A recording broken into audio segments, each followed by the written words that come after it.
Nithyanandam Paramasukharam Kevalam Jnanamurtyam Tvanvatitam Gagana Sarisham Tattvamasyadilaksham Ekam Nityam Vimalamachalam Sarvadhi Sakshibhutam Bhavatitam Trigunaraitam Sadgurum Tam Namami.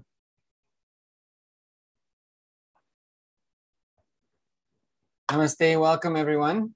We welcome everyone to the next episode of Hindus Talking About Hindumisia.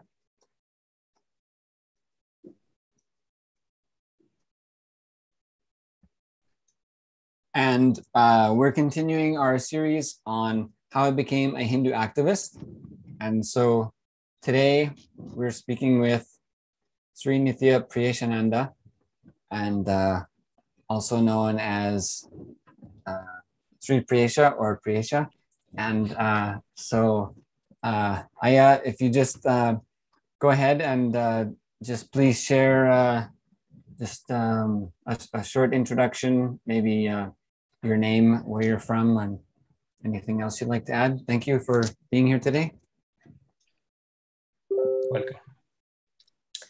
So what do you want me to say my legal name, or what is it exactly? However you want to introduce and however you want to present yourself today is up to you. Okay. So my name is Sri Nithya Priyeshananda. I was born in France, near Paris, in the suburbs, and I've been living for my whole life there. I was raised in a Catholic family. Basically, I've been baptized and I've been through the Catholic processes with some ceremonies and things. And back then, I believed in Jesus and God and all these things. And then at some point in my life, I went away from God and from all these things. I became basically an atheist until life got back on me. And I realized that there's something beyond and that I had to connect back. But this time I didn't want to connect back to the Catholic Church. I felt back then when I was a kid that there was something wrong with it. Like, I don't know, I felt like there was something that was missing. I don't know. And then I basically reconnected back to God with just intuitions, basically knowing that there's something beyond. And I was just asking myself questions like, who's owning the planet? Who's holding the strings behind the curtain? Who's controlling the planet?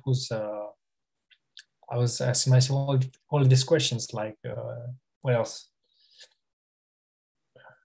Who am I? Why am I here on this planet? What is my purpose? What should I do? And bit by bit, I went on the spiritual path. But first, it's because I was asking myself the questions like, who's controlling the planet? So I did lots of research on the banks, on the Rothschilds, and all the elites who are controlling the planet till today. But I feel like it's changing today because the news I'm having is like there's a change in management on what's happening on the planet. So things are going to move soon. But back then when I was doing this research, I basically became depressed because I realized how much there was evil in this planet. And this happened in 2015. And I couldn't cope up with what was happening. I was like, wow, I didn't think that humanity could be so evil. And then I became depressed for a couple of months. I went to psychologists at this time, and she basically helped me get back on track. And then I went to work to have my mind busy doing other things than just researching.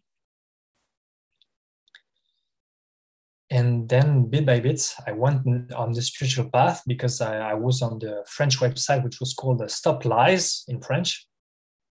and they had a part where it was about who's controlling the world, what's happening in the world, another part on the spiritual path. And then bit by bit, I went on the spiritual path section of this website, and then I just that's how I started my journey on spirituality. So it was basically New Age with Hinduism, with other things. But back then, I didn't know what was Hinduism. I didn't know. I was just looking for cognitions, as cognitions today. So basically, just knowledge.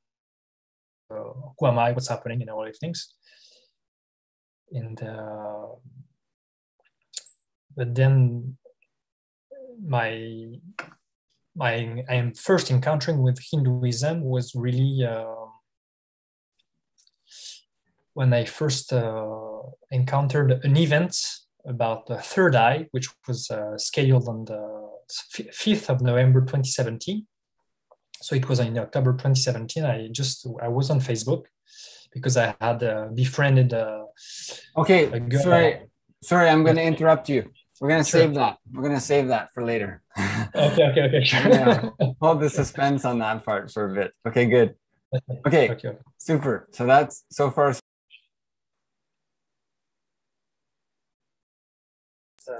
Great. So, okay, awesome. So great. That's good. Let's, so we're going to back up. Okay, good. So you, so you said you grew up in the suburbs of Paris. Is that right? Yes, that's true. Yes. Okay. So that's quite impressive. Well, it's just I was born there. It's not like, I don't know. Good job. Nice work. Some are born in Canada, some are born in India. So what? You just yeah. Nice work being born there. Well, I don't know what's about my karma or my past lives or whatever, but I'm feeling happy to be born there because I was born in quite a good family. My parents are lovely, and they have always loved me since I was a kid. They have always done their best to support me, to help me, and to raise me. So I've been really lucky. So I guess I must have some good karma or something. Yeah.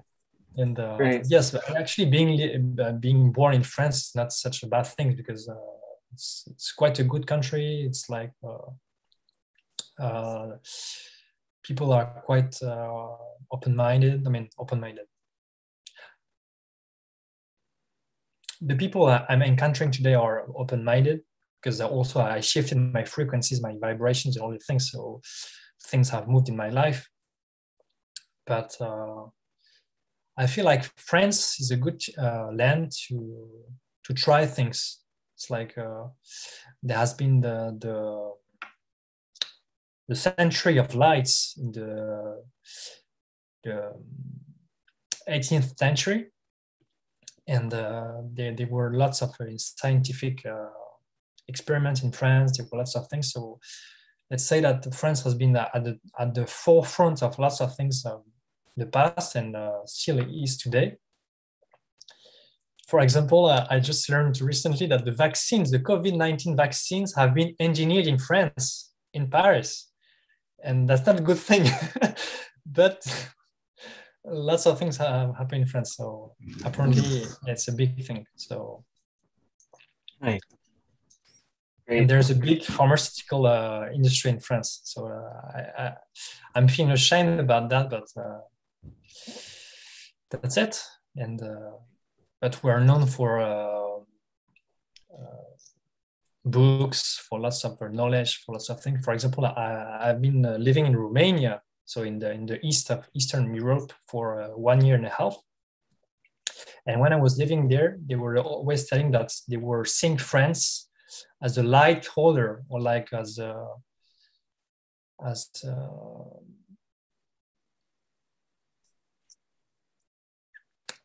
light country. They were always taking France as an example because we've been leading lots of things in terms of culture, in terms of engineering, in lots of, and France is seen as also in fashion, because France is also seen as a pioneer in fashion, in health, in lots of things. So that's quite a good country, I'd say, in the overall. Yeah. Mm. Great. Okay, so you were, so what was the name of the place where you were born? Argenteuil. Argenteuil. Okay. Yes, it's in the suburbs of Paris. Yes. Okay, great.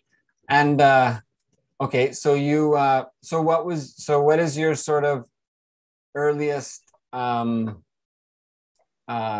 sort of earliest memories of your early life growing up? What is that like? Right now, I'm seeing myself smiling in the garden when I was in a holiday with my parents when I was like 1 year old. I just saw this picture like a few days ago, so that's why I'm having this as a. I mean, it's not like I have the memory when I was back then. It's just that it's just the first picture that came into my mind when you just asked me this question. And otherwise, I just see myself being happy when I was a kid. I was doing lots of sports. I was being supported by my family. Was in living in a loving cocoon. So I was not being like afraid or anything. I was a lovely kid, just being really curious about life. I was always asking myself questions, asking my parents questions. I was always wanting to learn things, learn new things. I was also the first I was the first in my classrooms when I was a kid. So I was really curious. I just wanted to be the best. I wanted to be learning lots of new things. I wanted to know. Basically, I wanted to know. I was really interested in knowledge. There was one funny thing I remember when I was a kid. I don't know why I had this realization. I said when I was a kid, when I will be old, when I am old, sorry, I won't want to work. I don't know why I had this intuition, but I just didn't want to work when I was a kid because basically when I was seeing my parents, I was seeing them being unhappy whenever they were coming back from work. So basically I had associated work with suffering. So that's why I had just decided when I was a kid, okay, when I'm older, I won't work. So in the end, I just realized that life doesn't happen like this. And with Nithyananda's teachings, I realized that work is basically sacred because work is that very word, four-letter word, where actually you get things done. And this is sacred because getting things done is really important with whatever objective, whatever goal you have in life. If you don't get work done, you get nowhere. And let's say it's important to have a working habits or at least being contributing to projects. If you're not working in a company, contributing to projects is really important. And I remember when I was growing up, so basically at the end of my teenage period, I wanted to contribute to something, but I just didn't know what.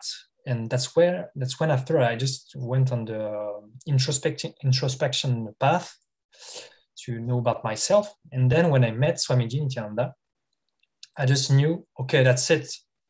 I'm going to contribute to his mission. And that's what I've been doing since for 4 years now, more than 4 years. And that's been an incredible journey, actually, because I've learned lots of things, lots of new things. I've learned marketing. I've been more, I've been better at computer science. I learned lots of things, lots of programming languages. I've learned Python. I've installed lots of apps. I've met lots of incredible people. I've learned lots of new techniques, the completion. It's been an incredible journey. I've been also able to enrich my life, the people around me, my family, my relatives, and yeah. For no reason, I would go back to the past. I mean, it's like every day is a miracle because now I'm living a peaceful life, blissful life, and with my family, it's really cool because they have understood what I'm going through, and understood that actually what I'm doing is for the best of humanity and for the best of everyone. And they're happy to be receiving this the fruits of my research, because actually I'm always doing research. I'm doing research on people. I've been doing research on my family. Basically, they were my guinea pigs somehow, relationship guinea pigs, in the way that I was experimenting things on them. So whenever I was learning new things, I was experimenting with them to see how it's being perceived by people, how to interact with that new knowledge. And that's been an incredible journey since I'm with True Imaging. But since I was a kid, actually, basically, because I've always been experimenting with life, experimenting with people, experimenting with, mostly with people, actually. I've always been interested with relationships, because you learn lots of things when you interact with new people. I've also been with through peers when I was also afraid of people, because when you get hurt a lot by lots of people, when you want to be loving and you want to know about people, but then you get, let's say, wrong responses from people, this gets hard. And so at some point I went through some dark nights, we could say. But then I faced them, and now actually I'm living a blissful life with lots of blissful people around me. It's like my life has returned a positive way. It's really amazing. Yeah. Right. Okay. Great. So you good. So you went into sharing some things about Supreme Pontiff of Hinduism, Bhagavan Nithyananda Paramashivam, you mentioned. Yes. So, okay, good. So let's go back to earlier years of your childhood. What are the things you remember about sort of early grade school, how your life was, or how your activities, or what your living situation or your routines, your day-to-day life, what do you remember about how, the basic sort of routine and living, and the culture of, the culture of your family or society or city, what sort of parts of that sort of routine day-to-day going on life do you recall about how you remember your life was? I really recall myself asking lots of questions. Basically, that's really the main thing I would remember, because I was always curious. I want to know things. I want to learn, and I was always asking myself questions, asking my parents questions, and I wanted to learn. That's the main thing I remember. Otherwise, I remember I was happy. That's what I would say. Great. And so then, okay, just so you know, you don't have to answer any question if you don't want to for any reason at all. Just say next question, please. But then I also would ask, who were you living with? Like, what was your living situation? What was your home life like? So I was living with my parents, my father and my mother. And I was living also with my little brother. He was born when I was 3 years and a half. And I've learned a lot with him, basically, because I've learned how to play, how to be friendly with your brother. I've also been mean to him when I was a kid, because I was not understanding sometimes. I've done harsh things on him, I remember, and I'm really sorry about that. But I mean, we completed together about this. Just I remember when I was a kid, I had this lack of tolerance. Can I say that? Yes, tolerance. That I learned through life, through time, and because when I was a kid, I was always. It's like I knew things. I don't know why. It's like I knew things without knowing where it was coming from. it's like, for example, sometimes there were some adults who were saying things, and I knew, even if I was a kid, that what they were saying was wrong. I was like, this is wrong. And I wanted to correct them. And I was always getting myself into conflict because they were saying that you're a kid, you can't know, you don't know, and all these things. So it was really funny because I was like, dude, I know what you're saying. I know that what you're saying is bullshit, basically. But as I was a kid, I wasn't getting seen seriously. And that was really annoying because I was feeling like it's like I was an adult in a kid's body. It was really weird. It's like I was feeling I had the consciousness of something that was not my age or something like. And I remember even my teachers were saying like, if all the kids could be like him, that would be nice. Consciousness that I had like a way of saying that was always inclusive. I was always loving people. I was always wanting to. For example, my first friend was a black guy. That's funny because when I was a kid, there was always lots of racism and all the things, and my first friend was black. So that was a breakthrough, I would say, this time. And then also I had another great friend who was from Arabic roots. And because actually when I was a kid, I've been raised in a city where there are like more than 40 citizenship, 40 nationalities. So I was grown up with lots of people from lots of countries. That was really cool because there was this melting pot, say. And that was really interesting because I learned from lots of backgrounds, lots of people, and I learned to be respectful, to be inclusive, to be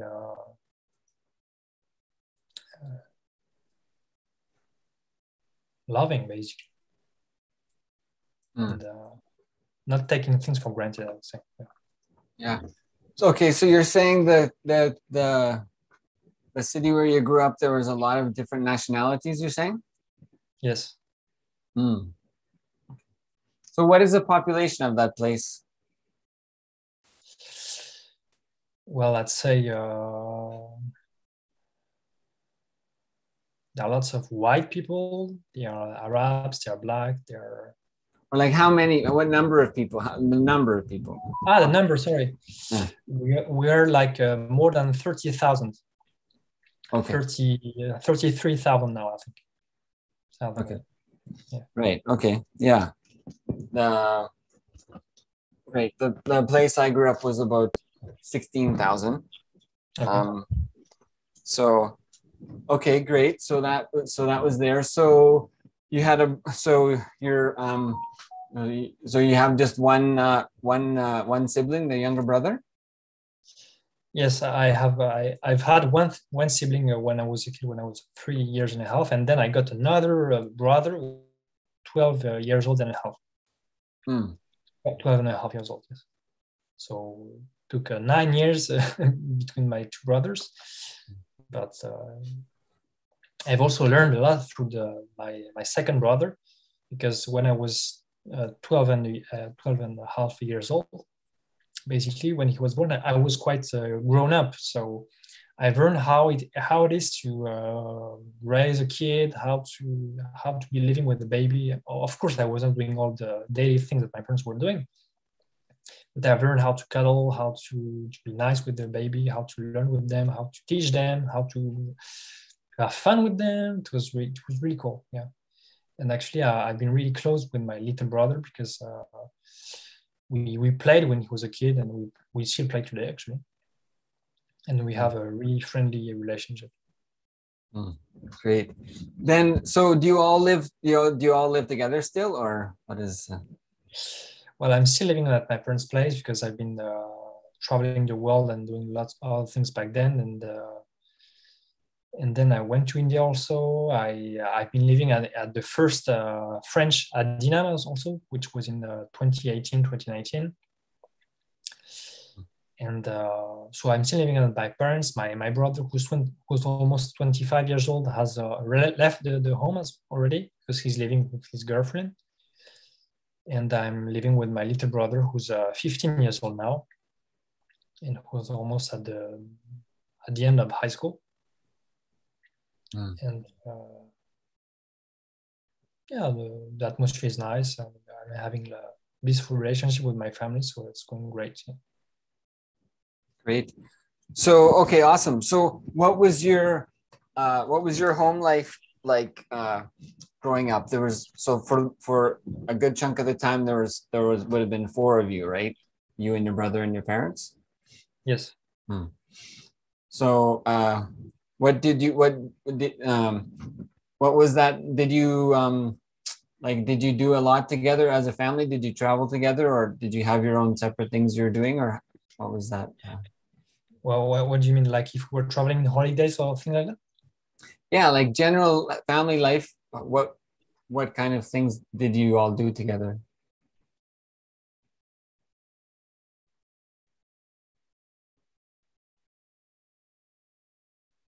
Well, basically, we were going outside every weekend when we were kids. We were doing riding a bike, playing football, soccer. Actually, we say soccer in English. In French, we say football. We were playing soccer. We were playing lots of games when we were kids.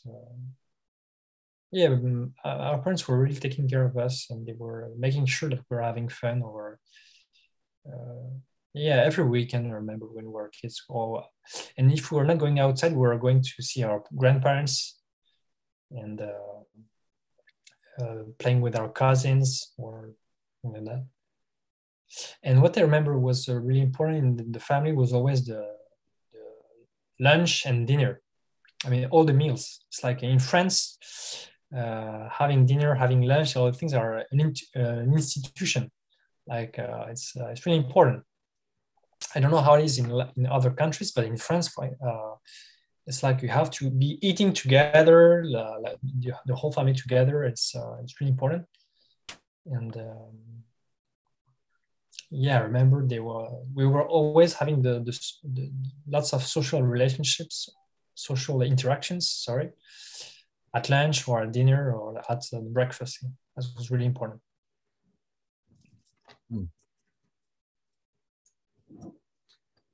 Okay, great. So you, good. So a certain amount of that sounds familiar then. So you were, so you're doing some outdoorsy type things, and you mentioned football, soccer, and eating together. What your parents? What were they doing? What were they occupied? The occupations. What were they doing? Well, my father was working at a company which is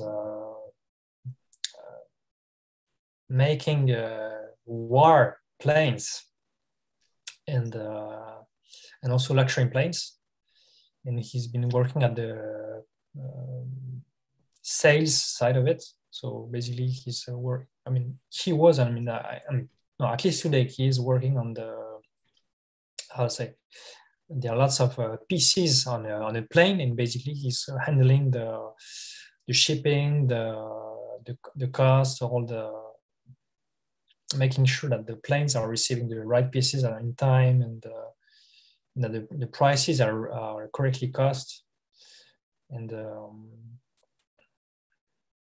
making sure that all things related to pieces of planes are being handled correctly. That's what I know. And my mother, she was working as a secretary when I was a kid. But actually, I don't remember. She told me, it's just like when I was a kid, I was not realizing what my parents were really working at. And now she's working as a French teacher for immigrants, because since we have been facing the world has been facing wars in Afghanistan or in Syria, or all these places, and even actually even other places where whenever there are lots of issues in countries, well, people actually emigrate, and and actually they immigrate in France a lot. And she's having students from Tibet, she's having students from Afghanistan, Africa, lots of countries from Asia. She's had a lady from Sri Lanka recently also, people from India also. Not so many actually, but yeah, she's having lots of people from lots of countries, and it's really interesting because she's telling us stories from her students, and that's really interesting. That's really cool because we live like a global life actually with that kind of thing. So with the people of when I was at school, when I was a kid, there were lots of nationalities, and she's working with lots of nationalities as well, and that's really interesting. Okay, great. So let's see. So you you also said, Sri Priyesha, you said that I believe you said that you were baptized. Did you say Yes. Catholic? So what can you tell about that early life in relation to that? Well, basically, I didn't choose to be baptized because when I was baptized, I was a baby, so I didn't know what was happening. So it's been against my will, let's say. But we also say that actually we decide the life that we're going to be going through before we are living our life. So this means that I had decided before being born in France that I would be living this life, and being baptized the only things. So actually, I have to agree with everything I've been through. So I've been baptized, okay. So when I was a kid, I wasn't realizing, and then right now, actually, I'm like, okay, I just how to say.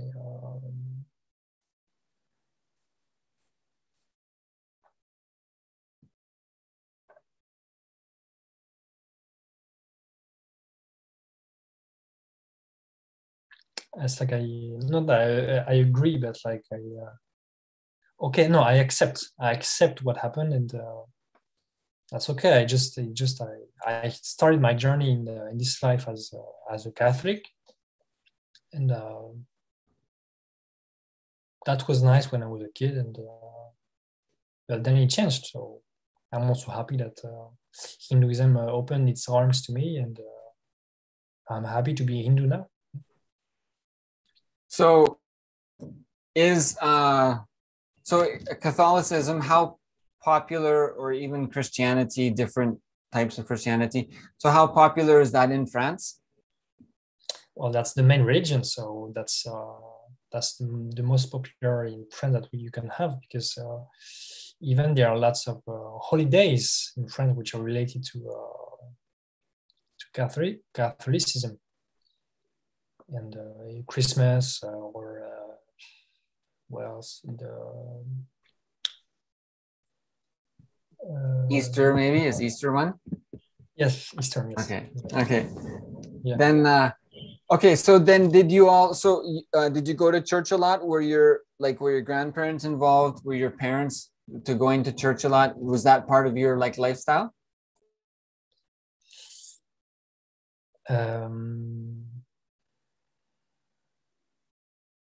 So regarding my grandparents, no, they were not coming with us because they were living in some other cities. And I was not really going to church actually, because I've been following some Catholic teachings for several years when I was a kid. I've been doing some other ceremonies, like we could say the level 2 of baptism, or in level 3, I've done this. And I don't know, when I was a kid, I was believing in all these things, and so I went through this, but I was not really going to church. It's like I was feeling like it was useless or something. I was not seeing the point of this when I was a kid. It's like even prayers, all these things, I was like not understanding. So it's like I've been raised in a Catholic family, but there was also this atheist mentality, I would say. it was both. It's like this scientist, atheist mentality, and a Catholic. So I was in between, and so that's why I was not really believing. Say, when I was a kid, I was following, but wasn't really believing. It's like I hadn't experienced things. I was not like understanding, and the people around me were not explaining to me the way that Nithyananda has explained to me how things are working in the world, in life. And so basically, when I was asking questions when I was a kid, as I was saying that I was really curious, I was getting answers, but I don't know, these answers were not fulfilling me. It's like there was something missing, and that's what I've been looking for now at the end of my teenager age and early adulthood. And since then, I've received my answer. But when I was a kid, I would say that I was following the Catholic teachings, but I was not really believing. It's like there was something, I don't know. I was not trusting or something. That's like, there was this mismatch, something. Exactly. You've hit on some extremely important points there. Even the aspect of like that is something a lot of people experience. Even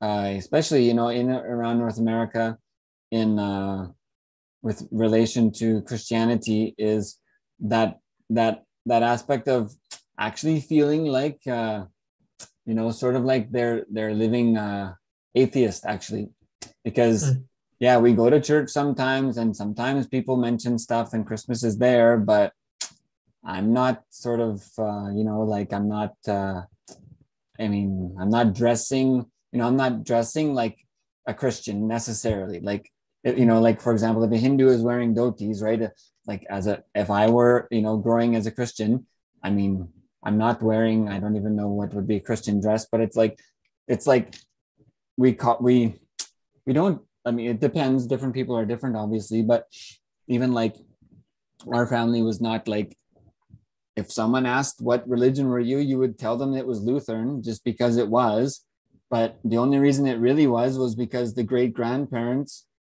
somehow got into Lutheran church, I think somewhere in Prussia, in like the end of the 1800s. So and then even it was funny, like even if we like I ended up going to, I think, 2 or 3 different churches. Like our grandparents would come to visit for Christmas, and so we would go to like we only went to church like once a year, like Christmas, that was it. And we only went because our grandparents went every week to where they were, their local church. But a lot of it was because they were volunteering there. Like the grandmother was singing, so she was in the choir, or like the organ player. So that was a big part. And so yeah, the only time we would go was basically once a year. And so yeah, they would come to visit us for Christmas, and then we would like go to, if we could, the Lutheran church that was in in our town. And it was so, but yeah, so it was kind of like and a lot of people were like that. It was like yeah, like you call yourself Christian, and it's sort of like in a lot of ways by default, everyone's Christian, but within that there's extreme variation. Like there would even be like Mormons, and some of those, the Mormons would be seen as more fundamentalist, like like they might have bigger families, and they might be more strict with certain things, like they couldn't go out maybe late at night or whatever. And so there was different groups. And then some people would have, like, they'd be more involved with church. They'd be part of maybe like a soup kitchen, or like they would do like weekend activities, or they'd be part of like Sunday school, or they like so yeah, so it's like by default everyone sort of would, for the most part, be bunched into like what would be called Christian. But what that actually meant was extremely different for everyone. And even for that individual versus their parents or whoever was taking them to church or whatever, it's sort of like an individual thing, so, but that is definitely something that has been noticed is, yeah, there is that aspect of atheism. It's like, even though you might call yourself, it's kind of like, if you,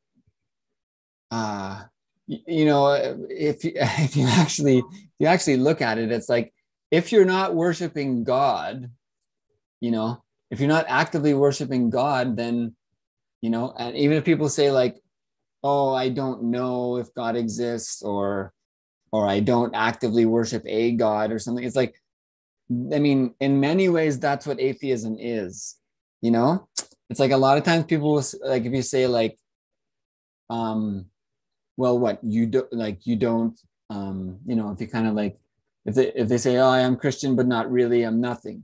Okay, so you're atheist. No, I'm not atheist. Well, if you're not, right, if you're not actively worshiping a God, then you are atheist. Like, that's what atheism is. Like, so there's a lot of those gray areas where people wouldn't actively admit, they wouldn't want to say I'm atheist, because a lot of the understanding is atheist means I'm opposed to religion. But in a lot of ways, actually, coming from Sanatana Hindu Dharma and deity existence, and like giving gratitude to the existence, because existence exists and many beings exist without bodies, and so it's like, if you're not giving gratitude to God, then you are atheist. So if you're not so people will say, oh, I'm undecided. Well, that's what atheism is because if you're not actively giving gratitude to the source of existence, then that is atheism, because you're choosing, like saying I don't know if God exists or not, means you're not deciding that God does exist, which means that you're decided that the God doesn't exist because you're not actively worshiping a God. So that's atheism, so yeah, that was, it's just one of the things you touched on. I don't want to derail us too much, but just sharing some of the common experiences. And so you mentioned those kind of things. And so that was one of the aspects you mentioned for atheism. And so actually what I wanted to ask you was, you had said that you weren't getting answers and you didn't entirely trust what was going on. So here's the question. So where in your early life do you start remembering having those experiences where you were like, wait a second, the answers I'm getting aren't adding up. It's not enough. I'm not trusting it. I'm not believing it. How did that start? Where do you remember? Because that's a profound thing. That is a profound, and you mentioned that you were an exceptional student, and teachers were saying, oh, all kids should be like you. And you felt at times like you were an adult in a child's body. And so this is a profound thing when the individual begins to recognize, a conflict between their inner self, their inner being, and what is being told to them or taught to them. This is fundamental to, life and, life and society and development, so many aspects. So then how can you remember what is your memory for earliest times in your life where you were noticing those kind of conflicts? So conflicts between trust and distrust. Yeah, and feeling like the answers you were getting weren't complete answers, and and like, not like that you totally, that you were totally against church or you were totally against, but what can you remember from your life where you were starting to question the story, in a certain sense, like, the story of life that people were giving you? Well, I don't know why, but what I'm remembering now is like the miracles of Jesus that we were telling us about. I don't know why, but when I was a kid, I was feeling like it was bullshit or something like that. The miracle. What? What do you say? I don't hear you anymore. I don't know.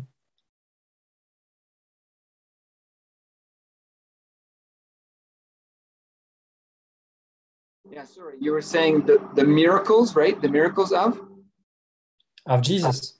Oh, of Jesus. Okay, sorry. Continue. I missed that word. So, so regarding the miracles of Jesus, I don't know why, but I was not trusting it. I was feeling like shit. Actually, it was nonsense, and that's why I was not trusting. I was thinking it was just stories and that it was not true. Eventually, with time, I realized that the things that Jesus did were true, but just that the way I was perceiving it when I was a kid, I was thinking it was untrue. And also I learned through time that actually Jesus has been in India and he was trained in India. So actually the knowledge and the powers that he received were from India, from Hinduism itself. And it's basically, it's like it's a low version of Hinduism, basically. That's what I would say. And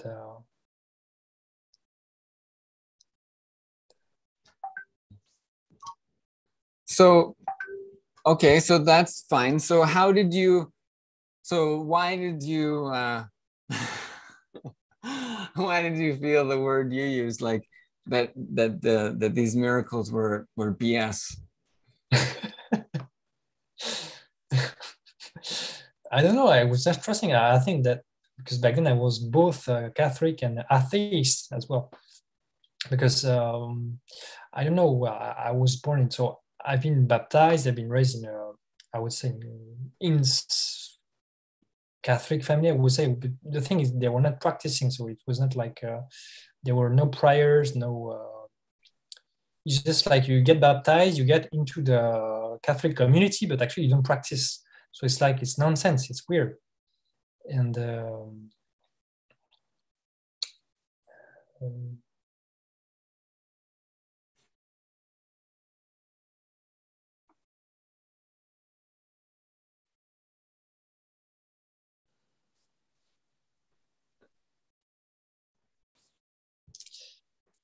don't know what I want to say now. Yeah, no, you're right. That's exactly the thing, because that's what happens is because we I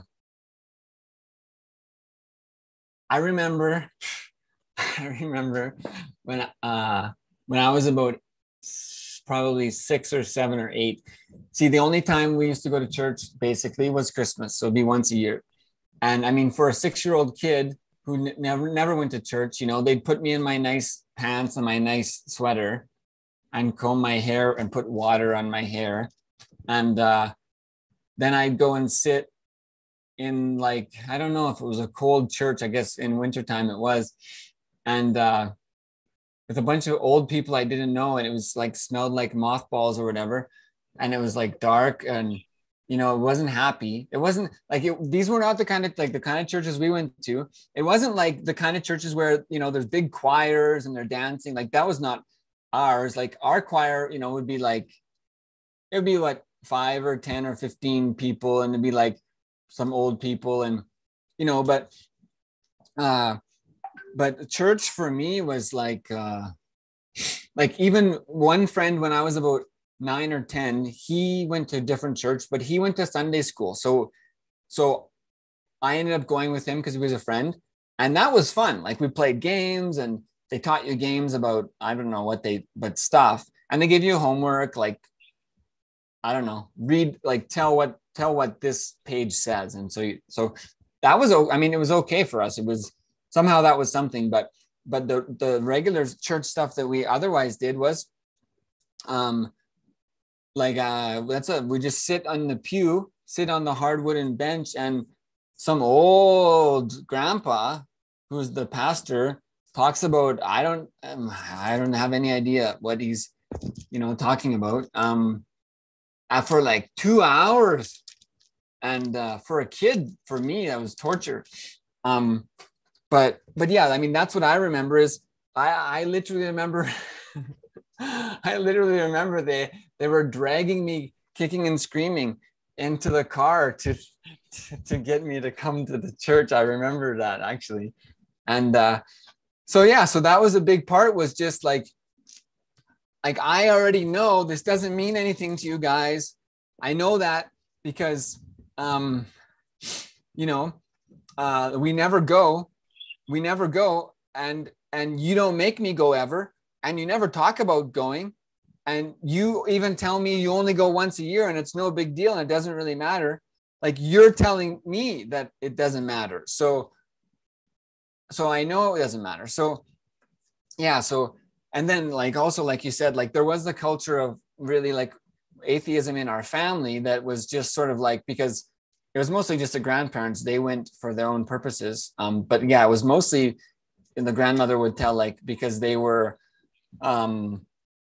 she was in the choir. And it was a little bit funny to me that she said that, because I was like, I think you like it more than that, But, in retrospect, it's like both of them were just saying like, the grandfather went because she went and for, I think, volunteering. And then she went because she was in the choir. And I was like, really? Like, you seem more devoted than that. Not just, but so they have their own understanding of it. So we did all that stuff, and that's it. And so, and then our family, their children and grandchildren, we didn't go on our own to church. So then right there, I knew there's something wrong, because our grandparents go, but our family doesn't go. So right there, I know that, and then also, the parents talking about why they don't go and if they should go and they don't want to. So they are creating the narrative, right, of that, why it's, they're rationalizing even unconsciously why we're not going to church. So they're building the narrative why we don't have to go. So all those aspects are there, and definitely there was that hypocritical question of, like, why do I have to do this? You're the one who's telling me it's not important. So why are we doing it? It doesn't. And I guess one of the big things that I always just felt was the message I was getting from the church was like, love your brother, follow the golden rule, treat others as you'd want to be treated. But people didn't do that. Like, no one lived like that. And to me, there wasn't much more to it. There was some, like, it was really disjointed. That was my experience. About there was such a disconnect, there was some talk about a God, but relating it to how you're supposed to live was so far away from me. And I guess, part of it is how that's imparted, right? It wasn't Gurukul where you run around and you do every activity. And it was, the only part of it for us was you sit and some old man says all these crazy things about something called God. And so that experience was there. It was just sort of like, it doesn't, the relevance to me was lost. And that was the challenge in later life, was it's not applicable, and I just can't hold on to it anymore, because it just doesn't apply. It doesn't tell me how to eat. It doesn't tell me how to sleep. It doesn't tell me how to exercise. And it just says, turn the other cheek and follow the golden rule. And I sure as heck know the other people in the church are not following that. They're not living that way. So, great. So, okay, good. So how did that change for you if you were, having those questions? And at what age did you feel, I guess we could ask also, right? Was there a point where you sort of decided this is not for me? Was there a point like that where you had more clarity? You're like, Yeah, it's something we do, but it's not really it's not a big important deal that I need to sort of live my whole life by.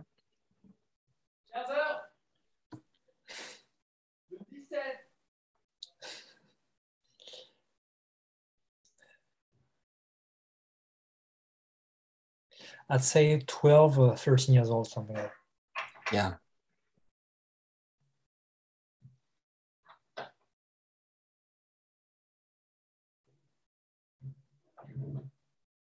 Actually, I was at Catholic middle school. I've done what we call in French confirmation. I don't know how to say in English, but it's like Confirmation. Yeah. A confirmation, you say, yeah, okay. Yeah. So I did that. But actually, I wasn't really realizing why I was doing that. It's like I was doing it mechanically or something. I don't remember. It's like I did it, but I don't know why actually I did it. It's like I did because you said, oh, okay, it's nice to do it. But I was not really convinced. It's like, yeah. Because actually, exactly what you said, there was this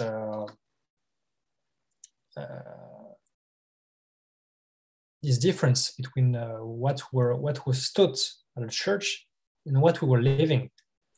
And I was feeling that there was this difference between this. And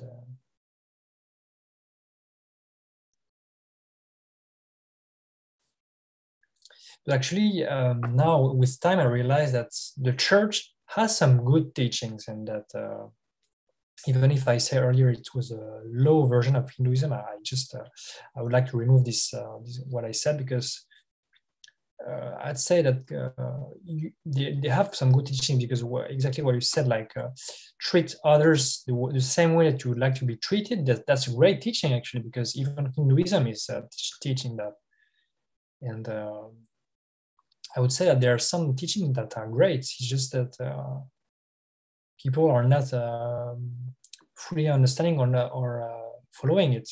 But I know some Catholic families which are believing and or it's good families, and actually they are following the teachings of God through Catholicism, and they are living a great life. So I would say that you can also find your own path through Catholicism. It's just that I would say that it is not. I feel like it's not really effective, because at least in France, I don't know how it is in other countries, but at least in France, I know that the church is being deserted.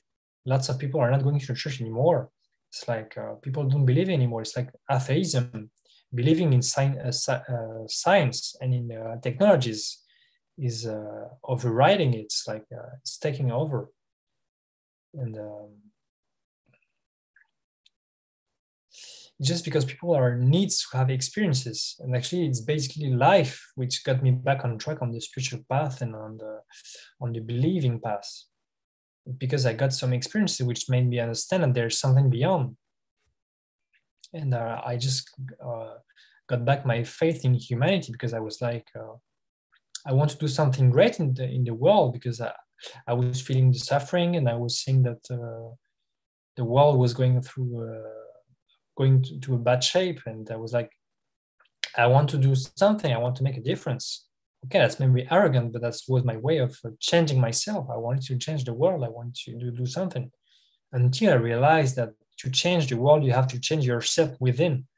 But back then, when I was a teenage boy, I just wanted to change the world basically, and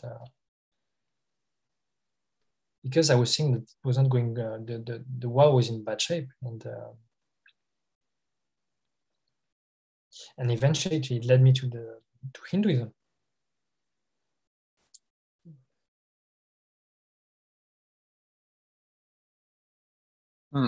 So great, Sri Priyesha. At what time did you notice the world was not in good shape? Because that's a bit of that's a profound thing, also.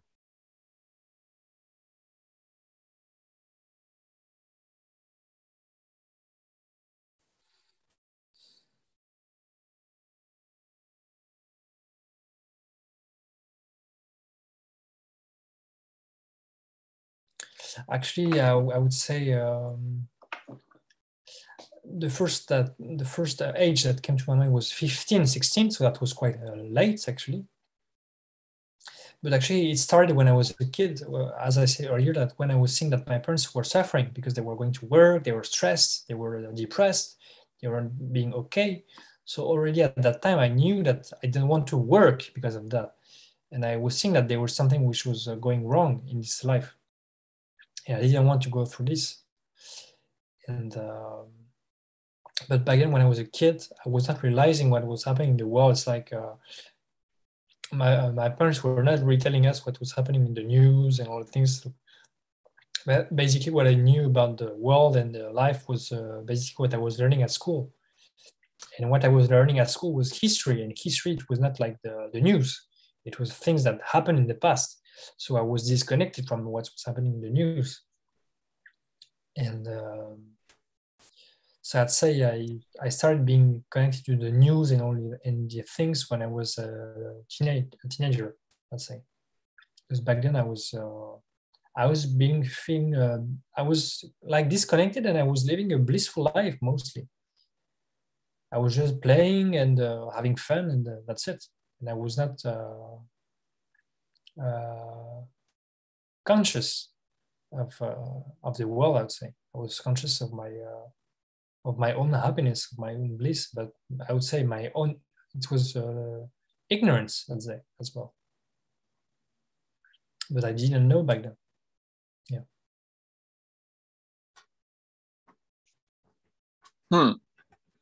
Right. Well, can I ask, what is your age now? I'm 28. Right. Okay. Yeah. See, these are extremely profound things for all young people, right? To confront these kind of things. How did I grow up? What was I doing? Why was I doing it? What were people telling me to do? Did I agree with it? Did I not? Why not? What other options are there? What is God? Is there a God? Right? Like, these are important, like, for young people out there today growing up. I mean, would you agree these are important questions for their life? Yes, of course. Mm-hmm. Yeah. So,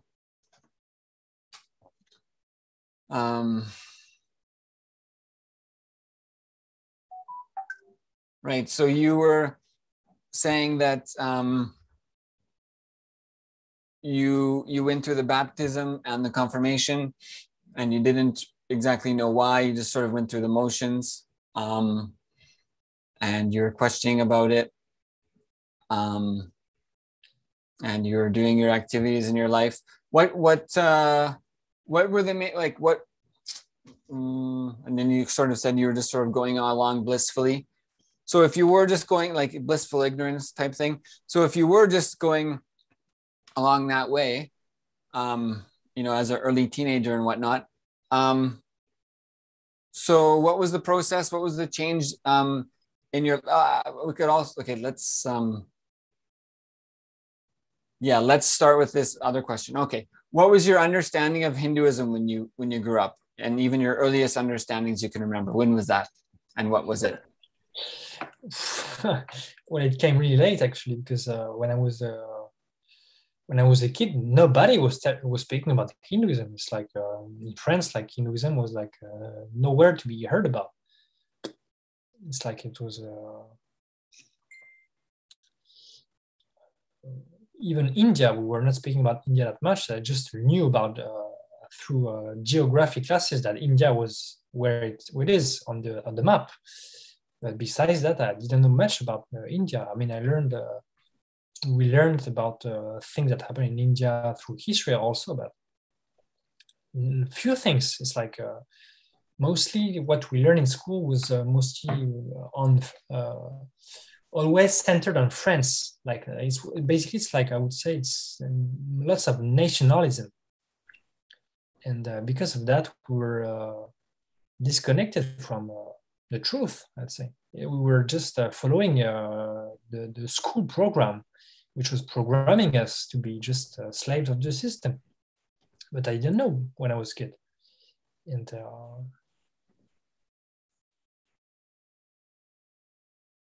actually, I came to know about Hinduism when I met Nithyananda Swamiji, His Divine Holiness, Bhagavan Nithyananda Paramashivam.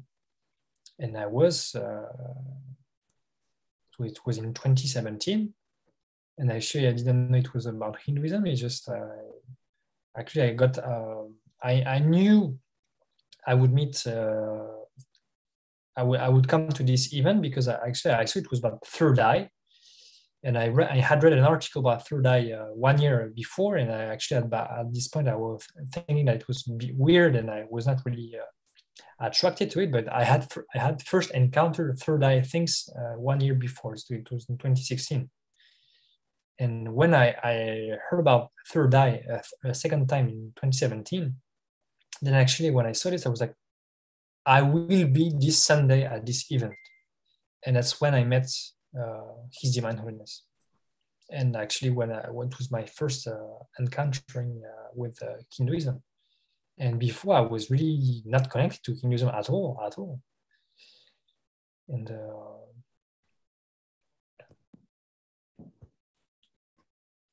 because I was raised in a family, so in a Catholic family, as I said earlier, and which was not believing, so there was no faith, I'd say. It was more atheism.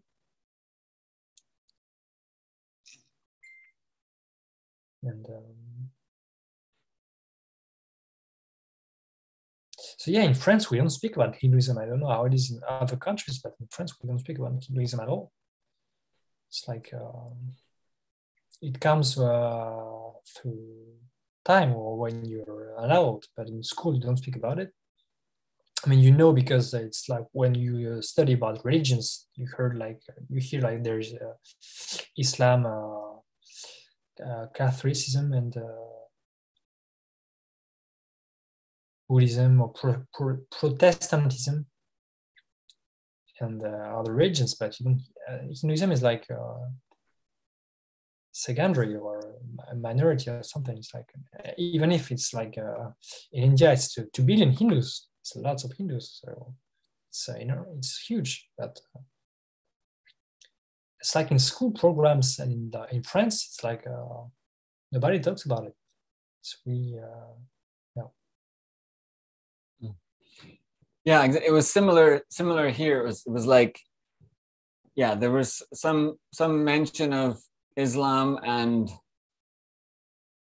some mention of Buddhism and a little bit Judaism, but Hinduism was less than that. So Hinduism was like, so what was your understanding at all at, like, say, age of 9, 10, 11, 12? What was your understanding at that point of Hinduism? Like, what did you cognize?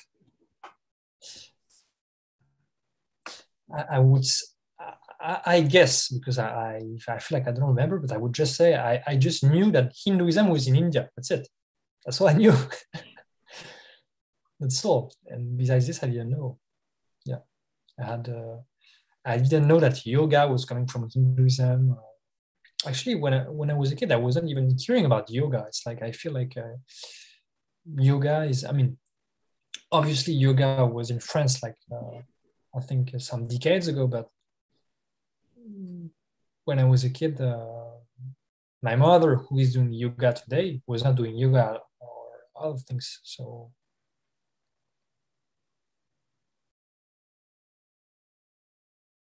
So I was completely disconnected from Hinduism, actually. Yeah. Right. Okay, great. And so why do you think that is? Or that was? Why I've been disconnected? Because I feel like there's an agenda in Western countries, which is to make us as slaves of the system and being just consumers. And they don't want us to get awakened. they're not interested in that. They just want us to be following the system and just being working and being depressed, being going to the doctor, taking some pills, and that's it. They are not interested in our well-being.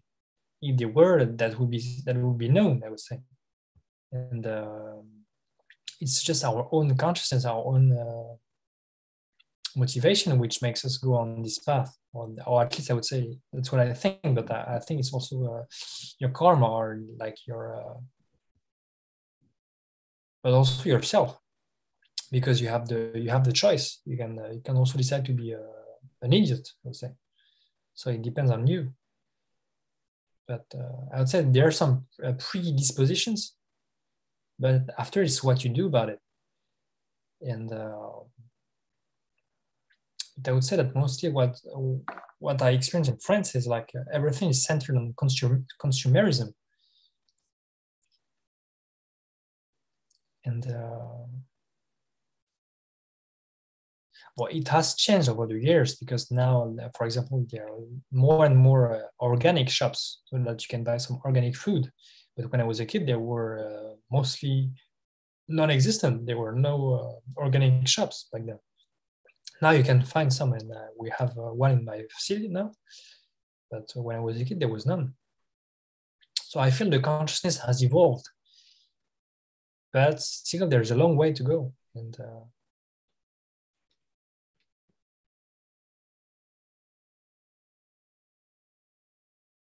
And I would say the main issue in France, and I think in most Western countries, is the society is centered on individualism. So basically, we're all divided, all separated. Even you can see you have a fence, you have a door. It's like everything is closed. And for example, if you're a sadhu in Paris, well, you're gonna die. It's hard. You're not being. It's pretty hard in the Western countries. I mean, at least in Paris, like you're gonna get cold. You're just being begging, but lots of people won't give. And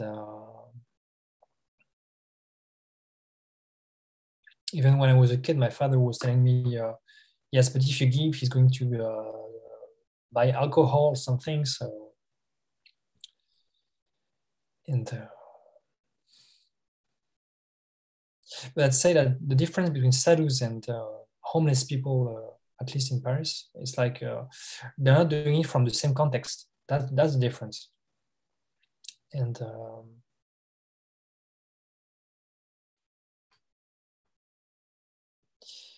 but there's not this culture of supporting and helping the people. It's like because it's centered on individualism and consumerism. It's like people they think about themselves and they just want to consume things, objects and stuff. But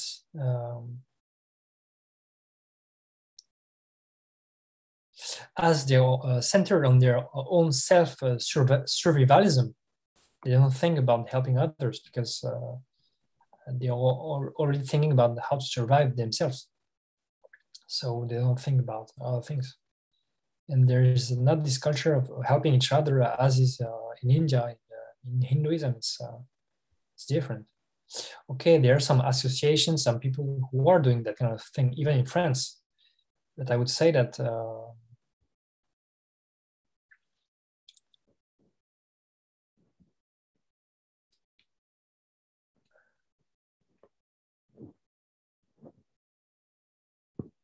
actually at the church, there are some people who are doing this as well. But I'd say that the mainstream culture in France is individualism, yes, and that's a shame, I would say. Right. So, great. So let's move into your ages of 13, 14, 15, 16. What's happening at that time in your life? So 13, 14, 15, 16 at that time? Yeah.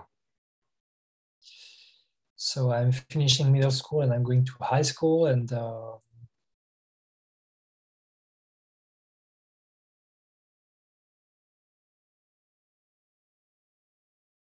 I'm just living the present moment, and I'm doing my homework. I'm going to school. I'm living with my family, and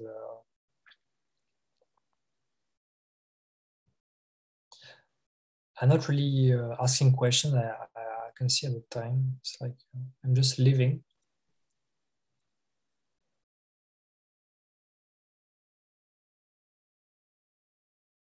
And then at 14, I remember I dug myself into video games. So I'd say it's like I wasted some time of my life at that time, but I didn't know. It's like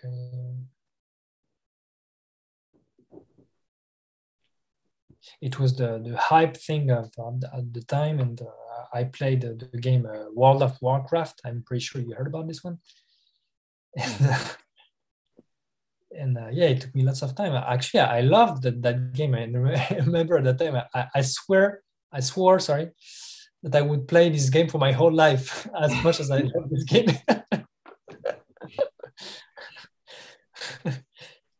But then obviously it passed, and happily it passed this thought.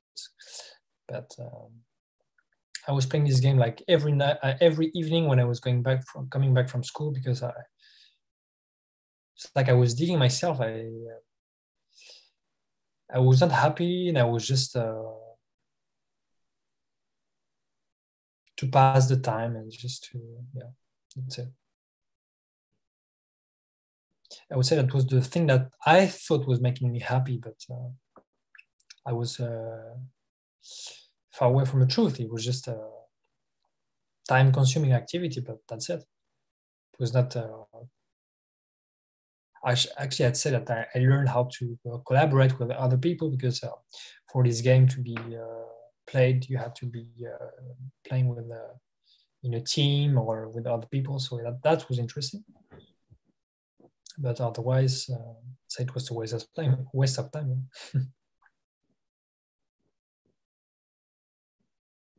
So I'd say that time was my gaming period, let's say, mostly. Yeah, exactly. So Sri Priyesha, there's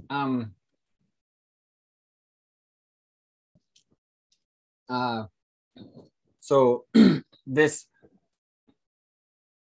I'm just looking the experience of playing the games also, and so there's this thing that, and what it does is that also, especially, see, actually I never played that game. I played this Age of Empires game, and some they called Diablo thing, and that one, things like that, Civilization, and so it was earlier that way. But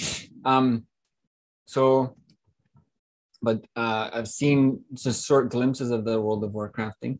So then that becomes extremely scary, because but even in that level of we had like the Nintendo with Legend of Zelda and stuff, the adventure games.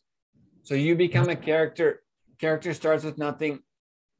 Character meets other people, builds a group, gathers food, gathers experience, grows and grows and grows. So actually, what this is, it's a altered reality. You know, it's another reality. Is actually, and that is part of the big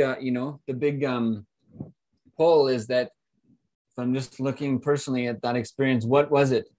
Because that game was like this, that Diablo game, and it was like there was dungeon, like 25 layers of dungeon you would go into. That was the thing. And then and so what is it? It's like, okay, there's this character can die, but he can get stronger. He can destroy some demons, whatever, and get stronger, and then get to a point where he can't, handle it. He go back and get health, and then come back and try again and get stronger and try. And so you can build yourself up.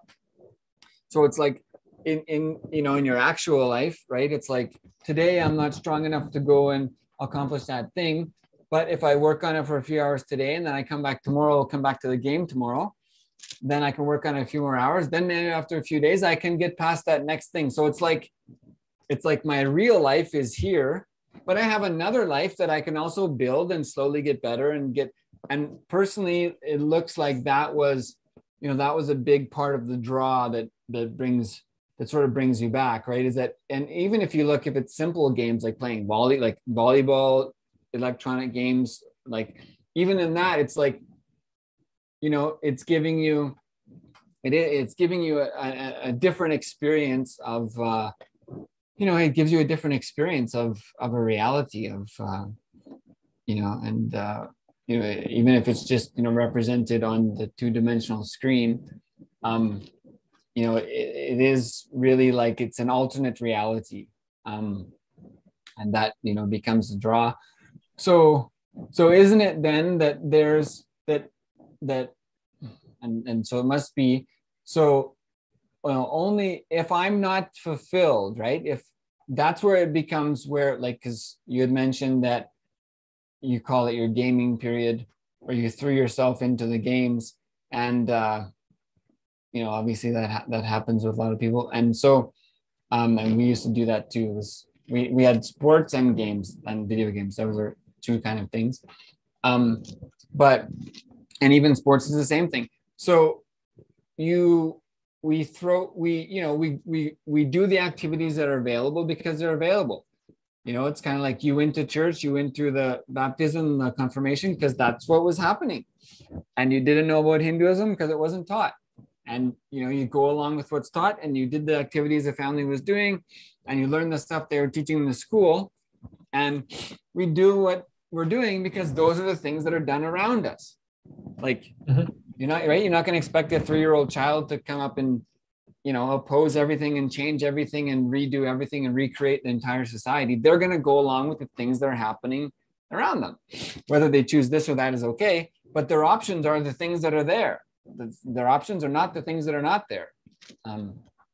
So then isn't it the case then that people, right, because that, especially with young boys, especially today, the video games is such a different dimension, especially the World of Warcraft thing, and those completely immersive things where you're a character and there's other characters are there, and you can, they have virtual parties, you can, and I don't even know what they are actually, then the Sims games and stuff, but it's literally completely total other realities. You can put on the headgear, and so it's a literally complete life, right? You can get married in those games, you can have kids and all. So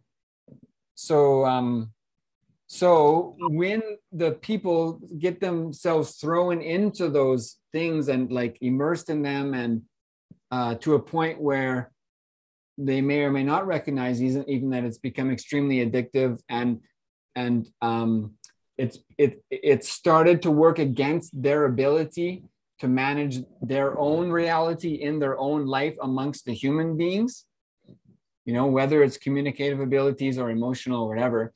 So, but isn't it the case? So this is the question. Isn't it the case that when the kids or anyone else, but the kids it happens to, especially the young boys and increasingly girls, get into the video games, but isn't it the case that like a fulfilled being, especially with support from the ecosystem around them, wouldn't be able to get engrossed into, the really violent, the extremely violent games, whether it's GTA or whatever. Extremely, some of them are complete violence. It's literally going and killing monster after monster after monster. And so isn't it the case that it happens because that being is not fulfilled? Yeah, exactly. Isn't that the case? No, that's exactly what I want to say, because actually at that period I was not being fulfilled. I was going through an unhappy period. It's like I was not having so many friends, and I was feeling that my life had no meaning or something, and I just basically threw myself into the game because this alternative reality was fulfilling myself more than than reality, actually. So basically, when I was playing the game, I was fulfilling myself more than having my own reality. So basically, I wanted to live more this alternative reality than my life. And it took some years before I went away from this, because I was not trusting life, actually. That's the thing. Because I had been, I was not being fulfilled, but I want to say I was not being,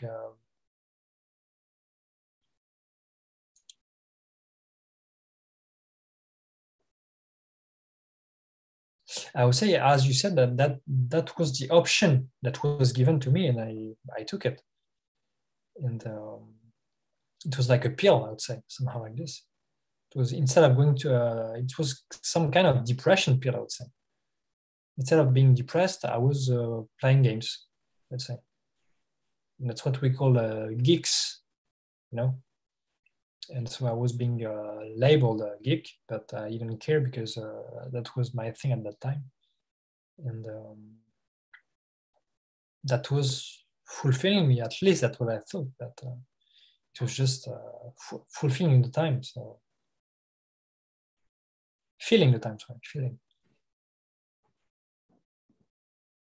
Mm-hmm. Actually, it's weird. It's like I forgot this period. It's like I didn't like it, so I just remember I was playing games, but that's it. It's like I forgot about it.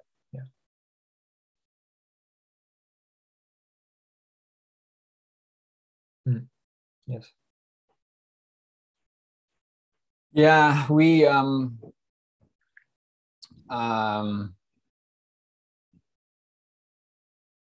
like yeah, I mean, even sports is a similar thing. Especially the fact that a lot of the sports are violent, whether it's, I mean, even soccer, football is extremely dangerous. Um, let alone like American rules football or ice hockey or whatever. So but yeah, that's what there's those areas of life where, and it's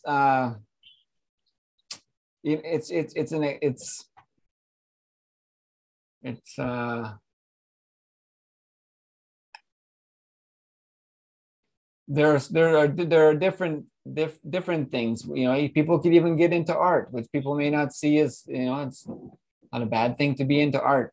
But I guess the thing is, when you get to that being, that person, and it's just sort of that aspect, like, can you say to that person, can you ask them and just ask them to themselves, because there's so many young people out there faced with these challenges, and you see them. Actually, I mean, I trained as a teacher. I spent 6 years studying, and I got a degree in teaching, and I worked in more than 30 schools with more than 100 teachers in more than 5 countries, and I've been in that field since 2001. And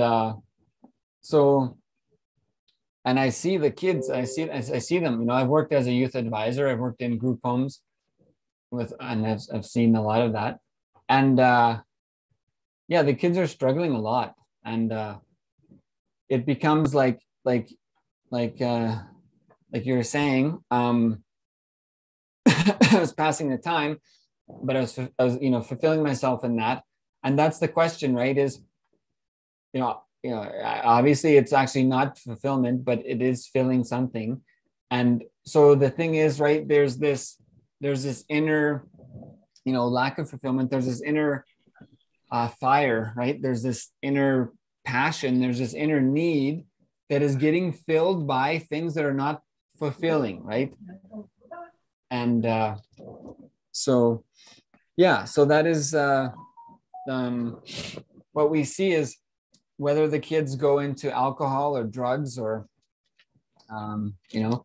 other relationships, or video games, food, or violent behavior, crime, they have to do something. And as kids get older, 12, 13, 14, 15, 16, they get more independent. They have to do something with their energy and intelligence. They have to put it somewhere. Yes. So, yeah, so, there's that question of what responsibility do we take as, if, even if you want to call yourself human or as beings, how responsible is each person for, because, for example, the society that you live in, like the options that are available, presumably the children will choose one of those options. Like, that is they're given, those are the options. And generally the most popular ones, the most present ones, the most available ones, generally are going to be what they're going to gravitate towards. Like the majority of kids, 7, 8, 9, 10, 11, 12-year-olds who are feeling unfulfilled are not going to go and sit in Padmasana spontaneously and start meditating and try to become Buddha and find Sanatana Hindu Dharma and look for fulfillment and life's purpose. They're going to eat food or play video games or et cetera, et cetera. So there is that question, right? It's like the society is moving on and the kids are going to be streamed into the areas that society is presenting for them as possibilities for their life. And like you had mentioned, you had a similar sense that the parents complained about work maybe every day, complaining they don't want to go in the morning and complaining when they got back that they didn't want to be there. And I also made the same decision when I was about even later, 17 or 19. I just said, I'm never going to grow up, because I was getting out of high school in those days and they were saying, go to college so you can get a job. Go to college or get a job. And I was just like, well, I don't want a job, because from what I understand, listening to you guys for the last 20 years, jobs suck, they're terrible, and they ruin your life. So I don't want to be, if being an adult means getting a job, then I never want to be like you guys, because all I hear is I have to go to work and I worked all day and I'm tired from work. And I was just like, okay, so I'm never going to be an adult then, because I don't want to be like you guys. I like being a kid. I like having fun and enjoying my life. So I decided consciously when I was about 17, I was like, okay, time will move on and I'll move on, but I'm never going to become an adult. And it's funny. I mean, I ended up literally being a student for like 11 of the next 13 years after that. But yeah, so I mean, that's, yeah, it's, kids are going to do, kids have to do something, right? They have to do something. So, yes. So, okay, maybe you can take us through the ages like 15 to 20. What was evolving for you?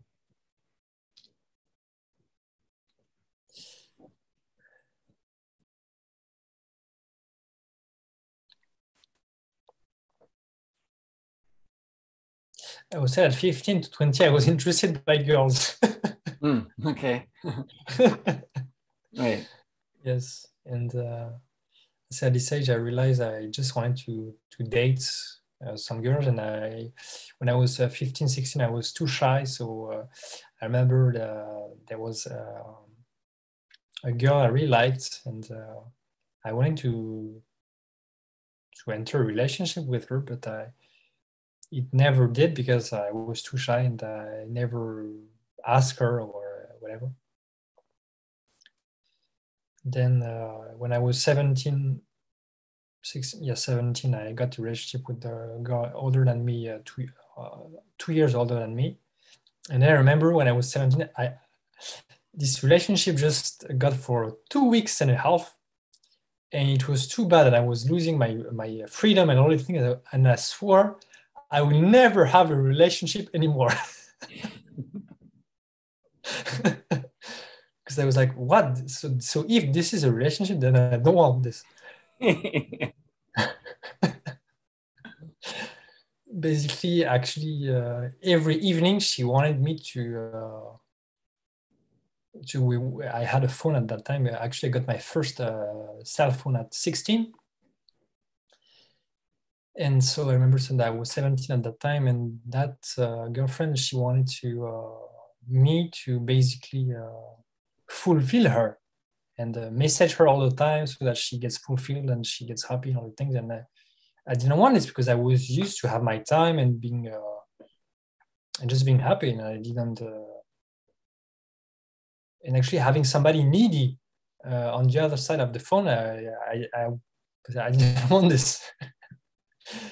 And so that's why it just lasted for 2 weeks, and then I didn't have a girlfriend for 3 years.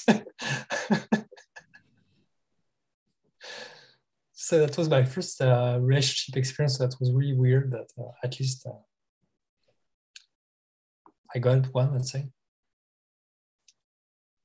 And then when I was 20, I got my first real relationship, and that was the first that really fulfilled me, where actually I learned a lot, and I spent. So actually, I met Swamiji when I was with her, and so actually right now we're going through the 20s, so maybe we want to stop. So I don't know. No, yeah, that's fine. Sorry, it's good. Keep going. Yes, thank you. Okay. And actually, it's so I had sworn. You say? Yes. Yeah, I had sworn that I wouldn't have a relationship anymore. But then I changed my mind a few years after. So when I was 20, so I got into a relationship with a girl when I was doing my student exchange in Romania. And I met a girl who was really amazing. She was doing photography and doing other things, and I was basically admiring her. And actually, I didn't know. I just when I saw her, I was just seeing her pretty and all the things. So I just wanted to date her. And we had an amazing relationship for a few years, and I learned a lot through this relationship. And I'd say that was my first experience. Actually, I questioned lots of things, and I learned how to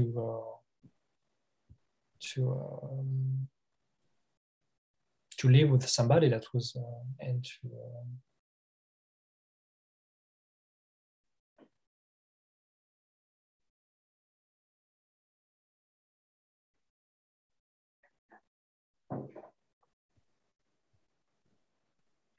to what I thought was a good thing, because the society tells you that, like, you go to school, then you meet somebody, then you get kids, and then you grow up and all the things. And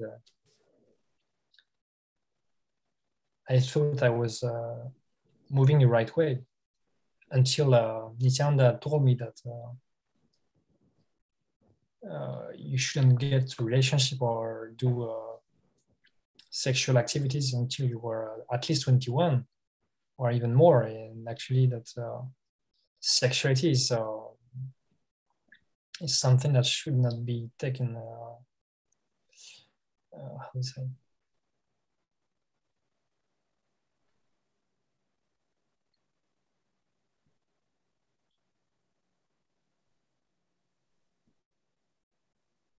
Lightly, let's say, because Hinduism tells us that when you have a sexual relationship with somebody, actually you have sex with 32 people.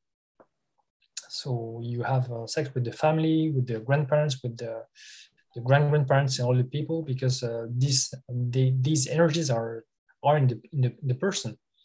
And I didn't know that, because Christianity doesn't tell you about this.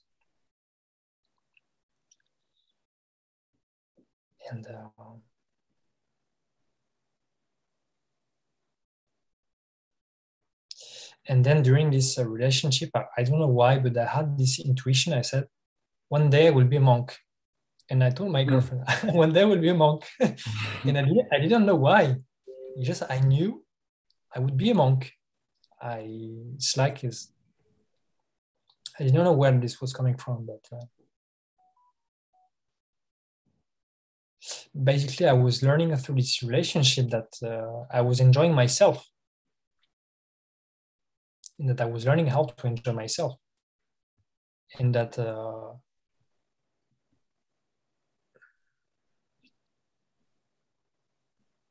and I also learned through this relationship that you cannot fulfill somebody who is not being who is being unfulfilled. It's like yes, actually, what I learned through this relationship is that you have to fulfill yourself by yourself and not wait for somebody to fulfill you. And that's the problem, I think, that is in most relationships, at least in couples today, is that people are expecting the other to fill the gap that is empty in their life through the other person.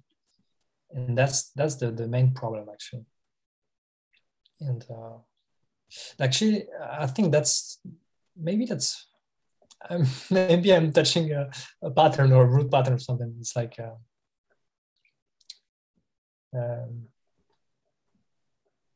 actually we're afraid of what's empty. We always want to fill the gap, fill the emptiness, because emptiness is scary somehow. And actually, I realized that basically I stopped this relationship and I went through. And I went to Swamiji, and then I got fulfilled through Swamiji's teachings, and he's filling me somehow. So he answered to some of my needs to fulfill myself, to fill me, and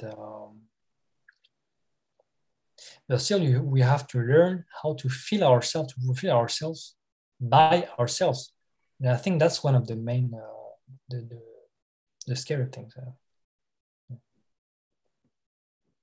Right. Okay, great. So then let's ask you to speak about the Supreme Pontiff of Hinduism, Bhagavan Nithyananda Paramashivam, as you've mentioned him several times.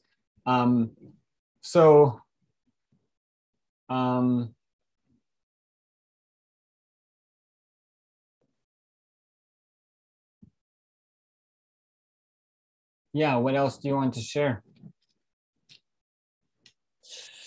Well, I would just basically start by saying that he changed my life. That's it. He changed my life forever. Because his teachings transform me, transform my life, transform my family, transform all the people around me. Because as I changed myself, my surroundings changed as well. As what starts within happens also outside. And I say without him, I wouldn't be the one I'm today. That's it. And I learned a lot about relationships, about how to live. I remember actually I had this long asking about myself, how to live my life. And I remember you were speaking about this earlier. Like I was always asking myself how to live. Actually, I didn't have the manual on how to live. And he gave me the manual on how to live. That's something amazing. Because nobody had taught me how to live. I mean, actually, yes, my parents had taught me how to live at some point, but they had not taught me the details, how to brush my teeth, how to sleep, how to all the things that you mentioned earlier. And Bhagavan answers all these questions. And Hinduism answers all these questions, actually. And that's an amazing thing, because actually in Catholicism, you can see that the priests are, I mean, there's alcohol actually in Catholicism, and that's something that's beyond my mind, actually, when you think about it. It's like basically they're promoting alcoholism, actually, in the church. And saying that it's the blood and whatever, but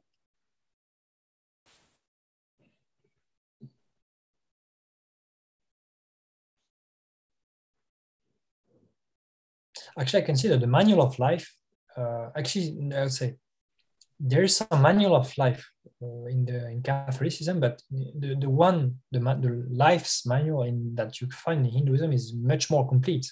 That's I would say. And actually, speaking about completion, Bhagavan has completed me. Actually, I had lots of questions, and what I would say is what I really like about my life today is that my questions have found answers, and that's why actually I'm following him, because I know that whatever question I might have or I will have in the future, I will find an answer to them through his teaching or through whatever way he's going to tell us.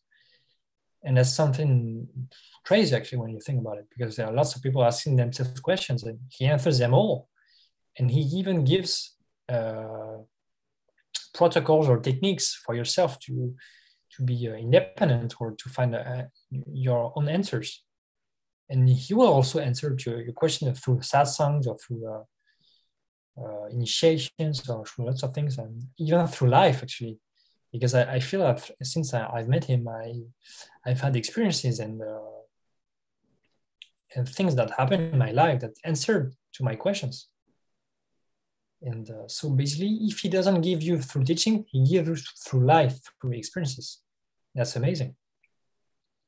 I feel like I have my own, my own mentor, my own guide, and that's amazing. That's what I've been looking for. And that's what you call a guru. And I didn't know back then it was a guru, the one who's removing the darkness out of your life, removing your own ignorance. And basically, since then, I'm not ignorant anymore. I've learned so many things about so many fields that I'm feeling more and more complete at the end of the day.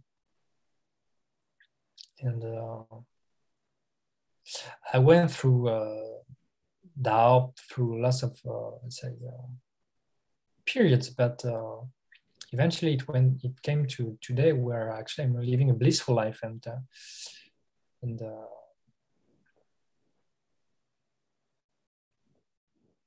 actually I can feel it. It has enriched my family, my relatives, and all the people around me, and I can feel the ecosystem being built around me. That's really amazing. It's like I don't know, my life has changed forever since I've met him. It's like I don't know how much he's doing on me, but I give him the credit, actually, because lots of teachings that I received from him have changed my life, because the vibration, the frequency that we have in our body attracts experiences and attracts situations in our life. And the more and more we have strong cognitions, strong knowledge, the more we attract good things in our life. Because cognitions are transmitted body through body. And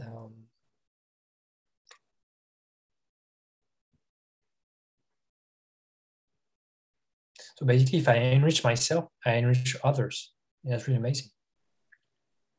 And even this thought of knowing how to enrich people and to enrich myself are things I learned from Bhagavan. I didn't know back then. And even responsibilism, that thing that is missing in the Western society, I feel. Responsibilism is a key that should happen in everybody. That actually, you should contribute and take responsibility for something in your life so that actually you feel fulfilled by whatever you take responsibility on.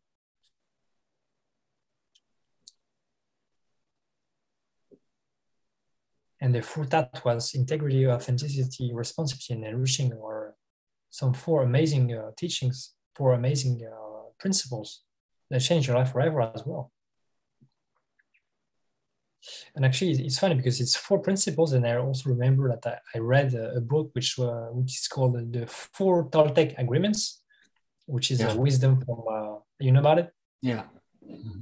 Wisdom from South America, and also it's four principles as well. That's funny. Mm-hmm. And even these, and which are having an impeccable speech, not making any supposition, not taking things personal. And the fourth one is whatever happens in your life, do your best. And actually, these four teachings have also changed my life. And I feel like I've been guided through my whole life. I can feel about it. And all the experiences I've been through my whole life have guided me to Bhagavan, actually. It's like he had prepared me or something. Because maybe if I hadn't gone through all these experiences, depression, video games, the church and everything, maybe I wouldn't have recognized him or maybe accepted him as my guru today. And that's why I thank life for whatever I went through, because I can feel that whatever I went through was a teaching. And I cannot say something was better or something was worse than another, because everything has been building myself, building me, and eventually led me to Hinduism. It's like Hinduism is the pinnacle, the summit of it all. And I'm really happy about it. It's like I found the final answer to my questions. I know that the Hinduism has the answer to all my questions. So as I know this, I'm fulfilled, because I know that if I have a question, I can dig into Hinduism, and I know that I will find the answer. It's crazy actually about it when you think about it. And that's something I wasn't experiencing before, because I didn't know that there was a teaching, a field called Hinduism that can answer any question. When you think about it, that's crazy. It's a huge achievement to know that you can find all your answers. It's a deep completion, actually.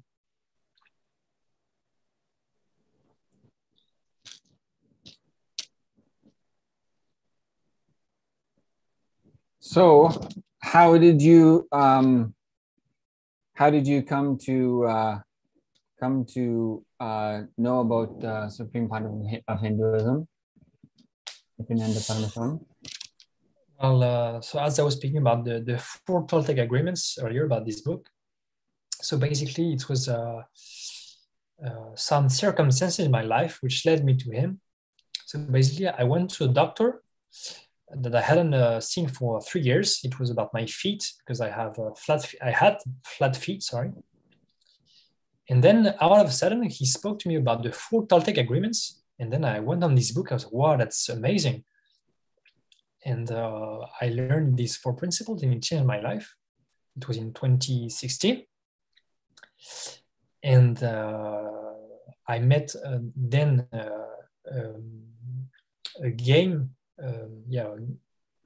a board game creator, which was actually translating books, spiritual books, into board games.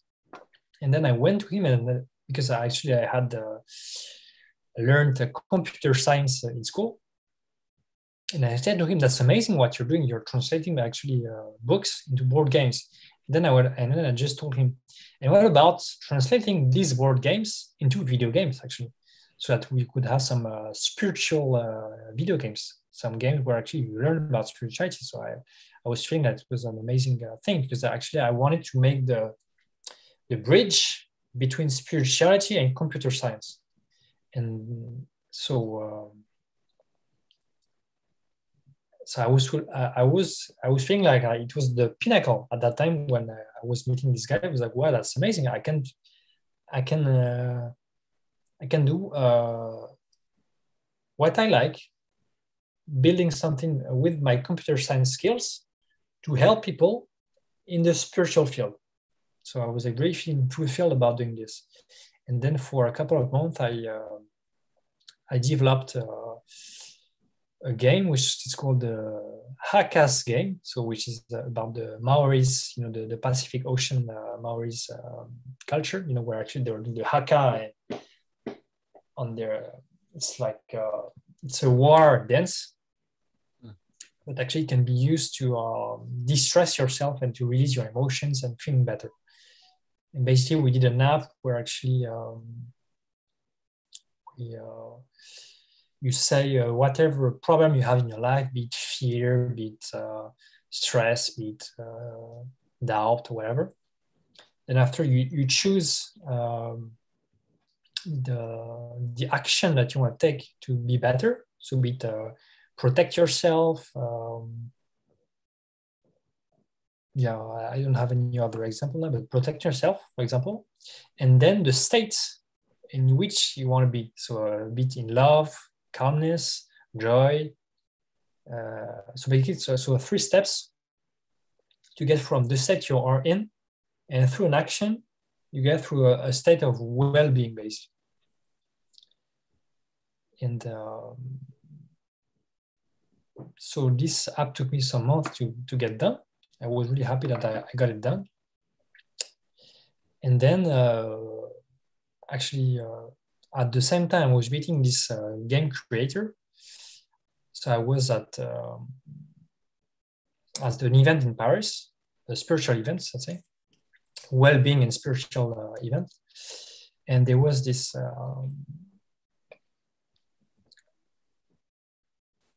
the divine meditation workshop that I attended, and that was amazing. It was, I think, one of my first powerful meditation experiences, where I was basically repeating to myself, I am the source. And I don't know why, I experienced some deep, powerful energies in my body. I remember that. And then there was one of the girl who was helping the one who, the teacher of the meditation. She befriended me on Facebook. And then I didn't accept her as a friend on Facebook for a couple of months. And then in October 2017, I added her as a friend. And then a few days after, all of a sudden, got posted an announcement for a Paris world tour, where actually the Balasants were, so the kids of who are at the Gurukul of His Divine Holiness, were basically demonstrating the third eye powers and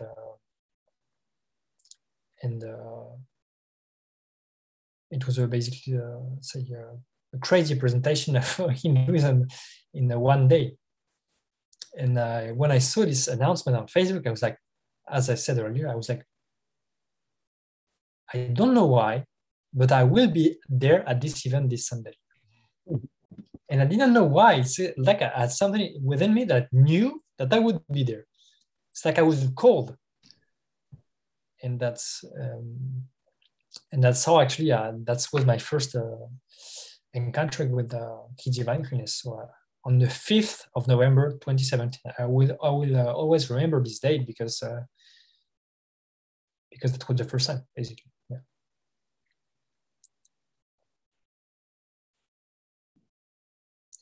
So basically, I would say in the short words. So basically, he called me, and I answered the call. So what were you, Sri Priyesha, what were you doing at that time? You were you were coding the spiritual video games? Yeah, I was coding the spiritual video game mobile application, yes. Okay, great. So then you saw that there's Balasants from the Supreme Pontiff of Hinduism, Nithyananda Paramashivam, from his Gurukul, Balasants who have been initiated into third eye powers and manifesting spiritual Shaktis, were coming to Paris. Is that where they were coming to? Yeah, exactly, yes. And okay, so it was an in-person thing? They were, or an online program? No, it was in person. It was a meeting in a big room where we were 600 people, actually. Okay, so you saw that was going to happen, and so then you got yourself into being able to go there. Exactly. I knew I would be there. Okay. It just came up in an email or something, or what? No, it was a Facebook post. So this girl had posted this Facebook post of this event. It was not even an ad, it was just a post. So actually, if I hadn't accepted her as a friend, I wouldn't have known about these events. That's why I was like, wow. That was really, I was really lucky actually when I think about it. If I hadn't met this girl and she hadn't added me as a friend and I hadn't accepted her, I maybe wouldn't have known about these events and maybe I wouldn't be the one I'm today. It's crazy when you think about it. That just, and if I hadn't attended this workshop, if I hadn't decided to go to this event in Paris to meet the friends, that's crazy when you think about it. And I'm like, I was meant to meet him or to be at this event. So it's crazy. And it's like I was really lucky. I don't know how to say it with other words, but it's just luck, I'd say. Or if it's not luck, it's a call, and I'm happy I answered this call. Yeah. Okay, great. So you go to the place. So you want to take us through that experience? If I what? You went to the event? Yes. Yeah. You want to take us through that experience? Okay. So I'd say that the thing that I remember the most is the coconut. That's the experience with the Shaktis, with the third eye powers, with the coconut. We're putting the coconut on the hand. And basically with the third eye, and as we had just been initiated through the event, we were concentrating on the coconut, and then it was moving on the hand, and then it was falling, and I was like, "What is this?" And then actually, I was shaken because I didn't know what to believe anymore. I was like, "What?" I was shaken. So and then I was. Right. So you're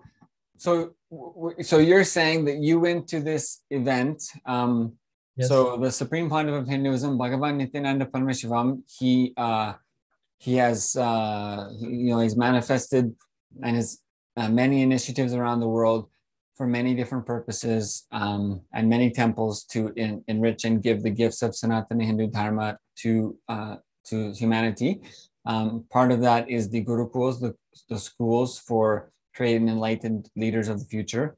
And so some of the Balasants, the child saints from the Nithyananda Gurukul, had come to Paris to give demonstrations about manifesting these spiritual Shaktis, the third eye powers. And then now you're saying you were there, and so I believe what you're saying is that you, in that very moment, that hour or two, or the amount of time you were there, you got initiated into being able to manifest the spiritual third eye powers. Is that what you're saying? Yes. Yes.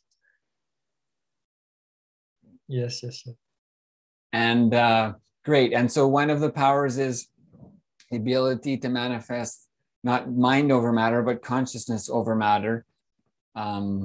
So even the Ishavasya Upanishad first line is Ishavasyam Idagum Sarvam. The first of the 108 Upanishads declares initially the consciousness pervades everything.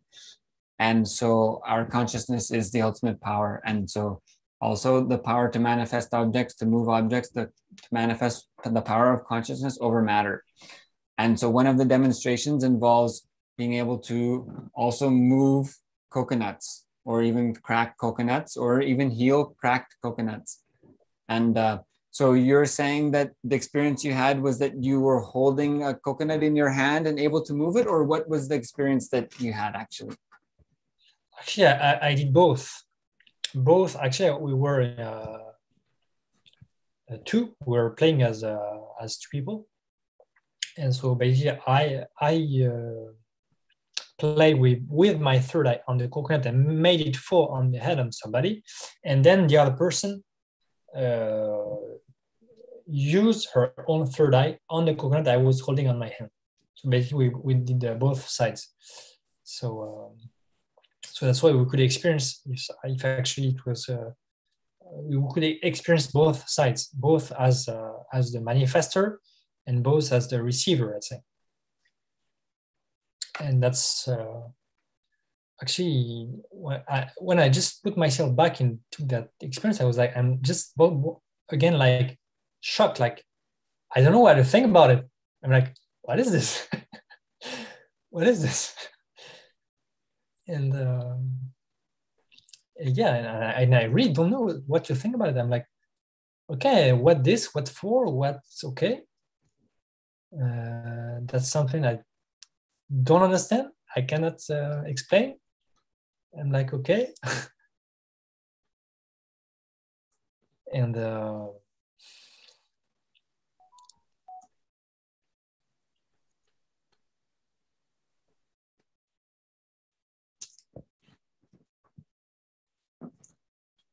So that's great. So which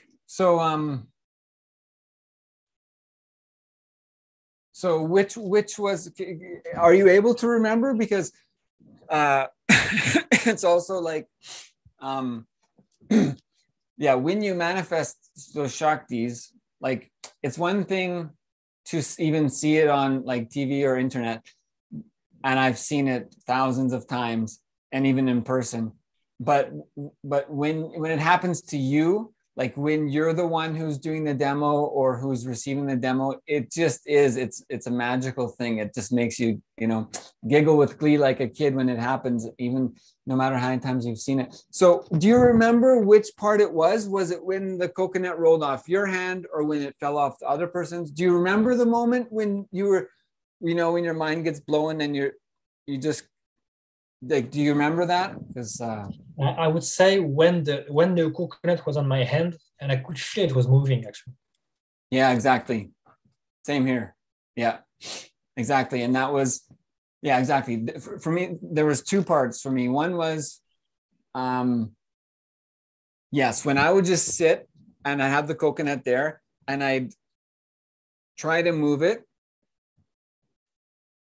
And then at the point when I could feel it start moving, because there's a difference, right? You can put a coconut in your hand and it's just sitting there. But when it starts to move on its own, you feel that you can feel its momentum. Like a lot of times before it moves, you can feel it pushing. Yeah. Like, before it moves, it's going to move. You can feel it.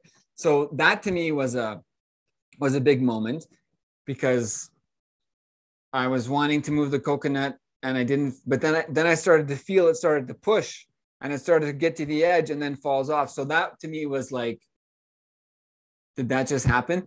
And then the other part that was great for me, sorry, I'm sharing my stories, was the other person was holding the coconut and I was supposed to move it. And I didn't have the way that I manifest the Shaktis is, I just basically I close my eyes and look at Swamiji. To say it simply, I close my eyes and look intensely at Swamiji. And it generally ends up being in third eye.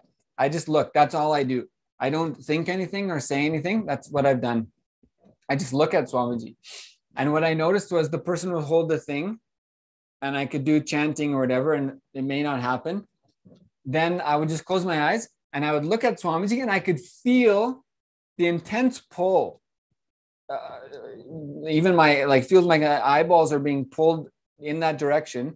And when I got that feeling, the coconut would fall immediately. And that happened like 9 times in a row. Like I could control it. Like I could just sit and look at the coconut, nothing would happen. Then I would look intensely up in the third eye and immediately would fall. So it became this thing where it happened so many times in a row. And I knew I could feel when it was going to happen. When the intensity increased in me, that's when the coconut fell. So for me, that was like, wow, I'm really powerful. So that was my experience there. Yeah. Yeah, actually, I didn't realize that thing when you were saying that you were connecting through the third eye and realizing exactly when it was falling. Actually, I never understood exactly when the coconut was falling. I'm still at the experience when it's magic, actually.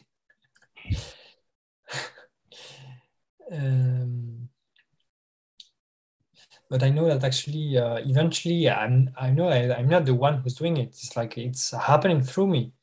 And as I cognized through time that actually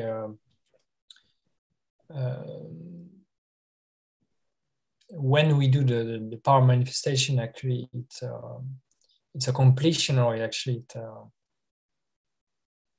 it moves things in the matter for the people, for the person who's holding the coconut. And actually, I realized that there's something happening. So I know that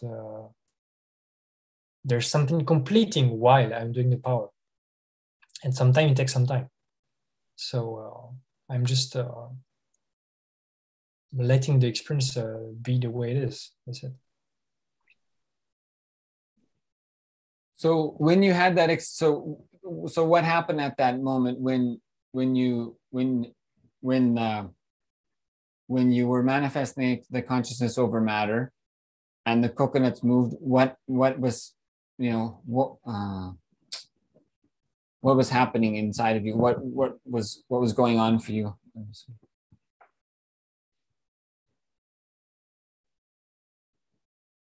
Well, I can't explain what's happening, but I want to know more about it. Let's say, yeah.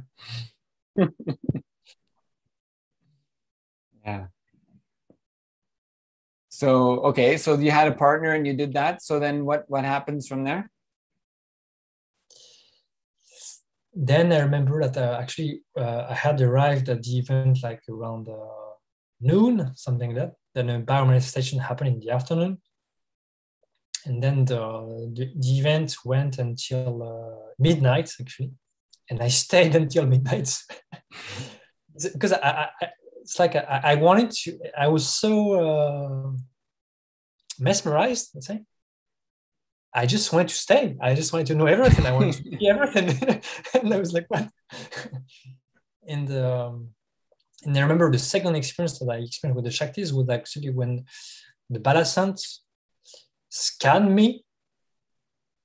Because actually before they had presented the program, which is Paramashivoham, and they were telling us, yes, there's a program which will happen in December, so it was 5th of November, and then you can register or at least give your intention, give your fill the form of intention that you want to come to this event. And then I filled the form of intention for this event without knowing what I was getting into. Actually. It's like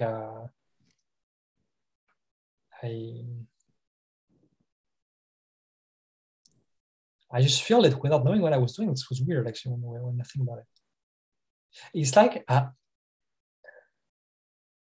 remember going to the table.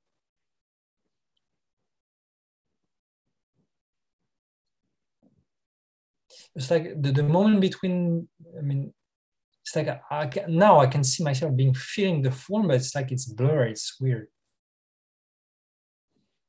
It's like I went out of time or something. It's weird. It's weird. And then yes, the event with the Shakti is when actually I feel the form of intention, and then actually we had some scan from a Balasant, from a saint child saint. And basically what she told me, she said,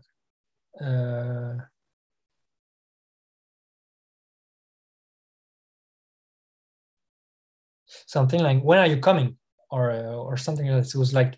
It was so authoritative. It was like, I was feeling like I was naked. She was reading me completely. It was like, what? It's like I couldn't hide anything. I was like, because she knew I had the amount of money to pay for the program. She knew it. And actually I could feel she knew. It was weird.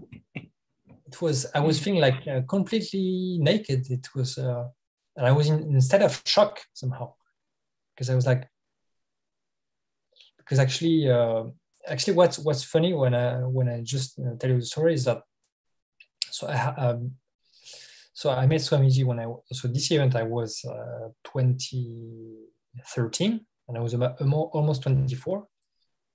2013, 23 years old, sorry, 23 years old. I was almost 24. And I had worked from 18 until 21 in a company, a big telecommunication company, as an apprentice in a company. And I had earned 30,000 euros. And I didn't know what to do with this money. And then when they announced this program, which was 12,000 euros, when I think about it, when I just heard the program amount, I was like, that's crazy. I would never come. It's crazy, this amount. And when she read me and she said, when are you paying, or something like that, when are you coming, when are you paying? I don't remember, like, when are you paying, or something like that. I think I could feel she knew I had the amount, and I was feeling like intruded. It was weird.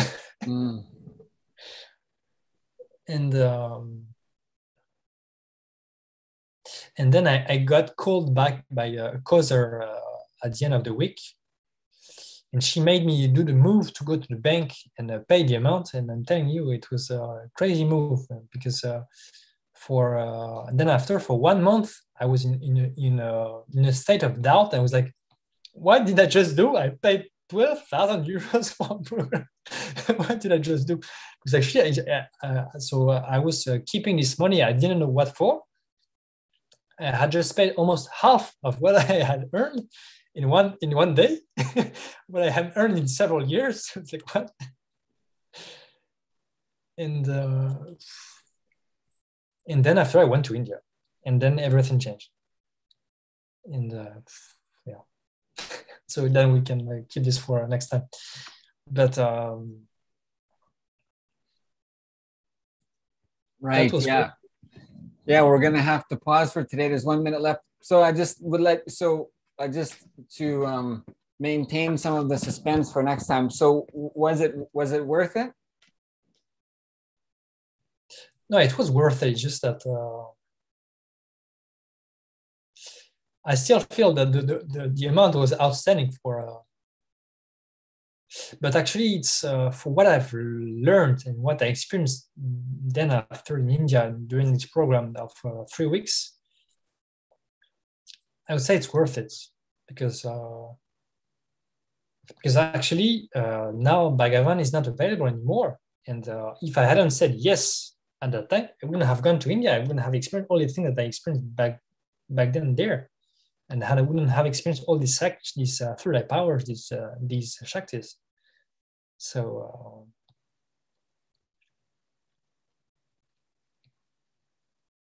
yeah, I'm happy I said yes. Yeah.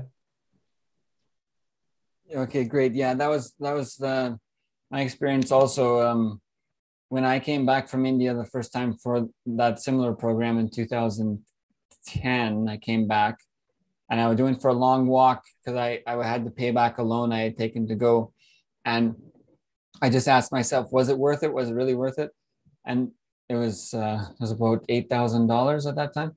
And I said, well, would you have paid 10,000 or 20,000 or 30,000? And I said, yes. I said 40,000. Yes. I mean, I'd been searching for a long time for solutions at that time, also spiritually and otherwise. And okay. And I got up to like $500,000. I was like, yeah. And I was just like, really? I was like, yeah, because I've done so many things. I've had so much money. I've done so much travel and done so many things, but I never had fulfillment, and I never knew where to get it. And I could never manifest it myself. And I couldn't fix myself. I couldn't fix my emotions. I couldn't settle my agitation. I couldn't fix my relationships. So no amount of money or chasing money was going to solve that. So I had this realization while I went on this long walk through the forest at that time, that even billions of dollars I wouldn't have traded. I mean, sure, there was amount of money that, encouraged me that made me share with people why I was doing what I was doing. And it really enriched a lot of people to express how much I thought it was worth it. But it was a shock to me that I was like, no money in the world would I have traded for that experience and the ability to fix any problem in my life by myself, anytime, no matter where I am. So that was one of the big clicks. And yeah, it's been 2 years now. since that program is happening, has happened, and now next month, February 19th, the first program coming up in 2 years is coming up. So anyone who's interested, you can go to paramashivoham.org. You can also go to youtube.com/lifeblissfoundation if you need to get more information. Facebook.com/Paramahamsa Nithyananda. You can message us directly also. So I'd like to thank you, Sri Nithya Priyeshananda.